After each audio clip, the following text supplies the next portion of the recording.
we don't honor and recognize Christ-minded servants like we should.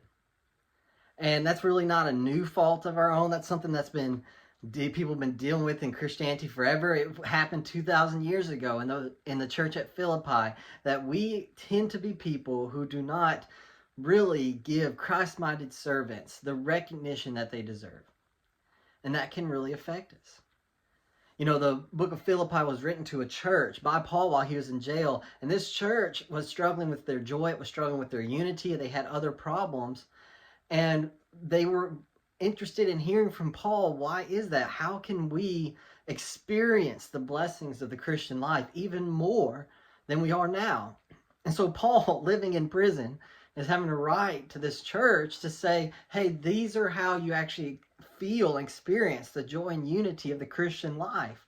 And it's more than just getting saved. It's more than just being baptized. It's even more than just going to church. There's other stuff that's involved if you truly want to feel the fullness of the joy and unity of Christ. And one of those things that he talks about in Philippians chapter 2 is he talks about the need for us as Christians to be Christ-minded servants. And he gives two examples of this. First, he gives an example of Timothy. And Timothy was a young guy who was willing to set aside his own interests, and he put Christ's interests first when it came to the church. And Paul shows him up as being a Christ-minded servant because he puts Jesus' interest in the gospel above his own. And then he shows us Epaphroditus. And Epaphroditus was a guy who came and he sacrificed financially. He sacrificed time with his family, with his friends. He even sacrificed his comfort, the things he was doing in the church, so he could do a new ministry and go help out Paul, simply because Paul needed the help. Somebody said, hey, we need help. And Epaphroditus said, I'll sacrifice and I'll go help. And so he was a Christ-minded servant because he was willing to make sacrifices for Christ on behalf of other people's ministries and on behalf of the church as a whole.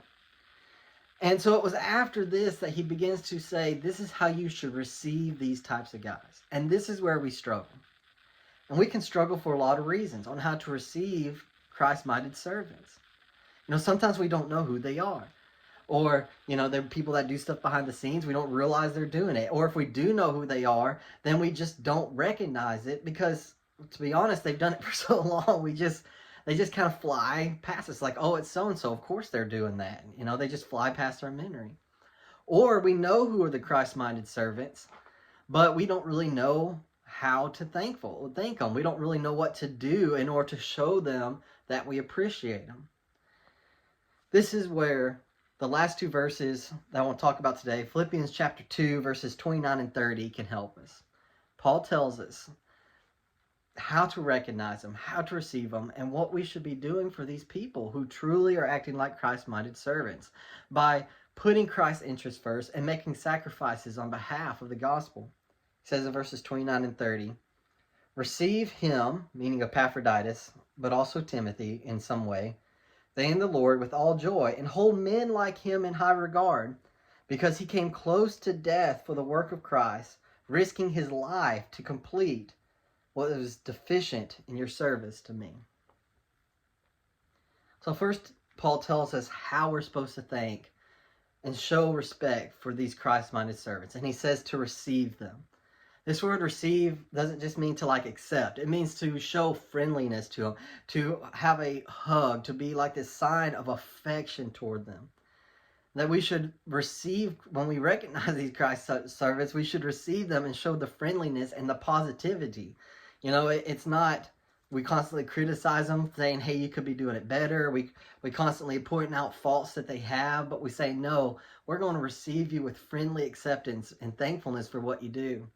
And he says again in verse 29, to receive them in all joy and show high regard for somebody. He says, show high regard for these men. This word high regard means to highly value them and to tell them they're highly valued. Tell them that they're worth a lot. Tell them that they mean a lot. He says, so not only just be friendly to these Christ-minded servants, but to actually demonstrate that they have a high value in your heart and mind, that they are worth a lot to you. He says that's what we're supposed to do. And then he says why in verse 30. He says because these are the type of people For Epaphroditus, he came close to the work of death, risking his own life to complete what was deficient in the church's service to Paul. You know, these people might not be risking their lives necessarily, but they do make sacrifices. You know, they spend time doing stuff. They spend energy doing stuff. They plan things out. They risk, you know, scrutiny, and they risk criticism in order to stick their neck out to do things. They maybe spend their own money to help further the ministries of the church. These people sacrifice, Christ-minded service, sacrifice a lot of their own interest in their own things in order to help you and other people and the people in our community.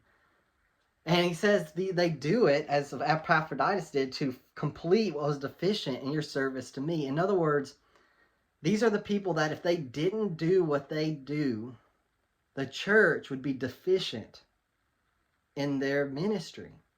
That there would be holes that would need to be filled. That not the full power and the full work of the church wouldn't be finished because there wasn't somebody there to actually do it.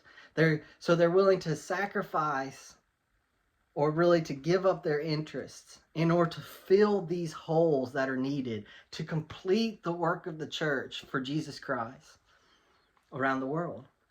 That's an awesome reason why to show this receiving and friendliness and this high value for these people. You know, I think about Christ-minded servants, and it reminds me a little bit of how fire ants work in a colony. You know, fire ants by themselves are pretty weak. They're not very smart animals. You know, you can take them, you can squish them between your finger. By themselves, there's not much. But they have an amazing thing they can do when they work together. A fire ant colony, if you put them in a tough situation, some ants would be willing to make sacrifices in order to help the others. So if you take a fire ant colony and you plop it into water, some of the ants will sacrifice themselves in order to become a boat so that the other ants can stand on top of them and survive.